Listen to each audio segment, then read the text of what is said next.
এরকম তো অনেক কিছুই হয়, অনেক শিল্পীর নামে দেখছি এগুলো হয়। তো এগুলো তার প্রিয় জিনিসটি যদি প্রিয় নাম বলে উনি যদি ওনার দাম হাঁকিয়ে উনি বিক্রি করে উনি লাভবান হয়, হোক না। আমার নাম যখন ছড়িয়ে পড়বে, আমার কাদের উপর ভর করে যদি কেউ কিছু ভালো কিছু করতে চায়, 2 টাকা ইনকাম করে, করুক না, কিছু কি যায় আসে আমার। আমি এগুলো কোনোভাবে কেয়ার করি না, কারণ আমি যদি এগুলোতে নেগেটিভভাবে মানসিকভাবে অস্থির হয়ে অবসাদ হয়ে এগুলো মাথায় নিতে যাই, তাহলে আমি সামনে কাজ করতে পারবো না, তাহলে আমার এই পশুর হাটেই পড়ে থাকতে হবে, কোরবানির হাটেই। তো অতএব হু কেয়ার, যখন তুমি সামনের দিকে এগিয়ে চলবা, তোমার গাছে অনেক ফল হবে। সবাই এই লিচুর সিজনে রাজশাহী ছুটছে কেন? লিচু আর আম সংগ্রহ করতে। তো ওই মানুষটা তার প্রিয় জিনিসটার নাম, এর আগে তো আমি I am not the first on, এর আগে অনেকে শিল্পীর নামে যে যখন জনপ্রিয় থাকে তার নামে এগুলো ওরা বিক্রি করে বাজারে কাটতির জন্য।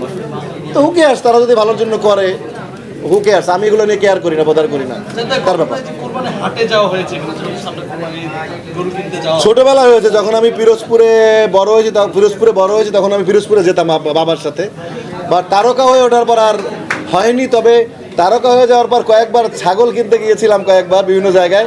তো ছাগলটা কিনে গাড়ির মধ্যে পিছনে ভরে নিয়ে চলে এসেছি। এটা না, ছাগলটা কিনে গাড়ির পিছনে উঠেছিলাম, ওদিকে আমার ড্রাইভার না বুঝে দরজা খুলে দিয়েছে, ছাগল লাফ দিয়ে বাজারের মধ্যে দৌড় দিয়েছে। পরে সেইটার পিছনে তাহলে আমি ধরতে পারতেছি না, ড্রাইভার ছুটতেছে, গাড়ি স্টার্ট মেন রাস্তার উপরে। এটা একটা অন্যরকম অভিজ্ঞতা। এই যে এটা বোধ হয় আরে ওই যে কোথায়, আফতাবনগরে, রাইট, আফতাবনগরে। এরকম ঘটনা আমার 2বার ঘটছে। ছোটোবেলায় গরুরকে মালা পরিয়ে দড়ি নিয়ে ছুটছি। এগুলো অনেক জীবনে ছিল, অনেক কিছু হয়েছে একে লাইফে। এটা এখনও ভালো লাগে, বাট আমি যেতে পারি না গরু। তবে এবার ডিপজল ভাই বলছিল, ডিপজল ভাই গরুর গাবতলী গরুর হাট ডিপজল ভাই ইজারা নিছে, আমাকে কালকে বলতেছিল তুই আর আমি হাটে যাবো। আমি বললাম ভাই চলেন একদিন যাবো হাটে, আবার অভিজ্ঞতা হোক নতুন করে।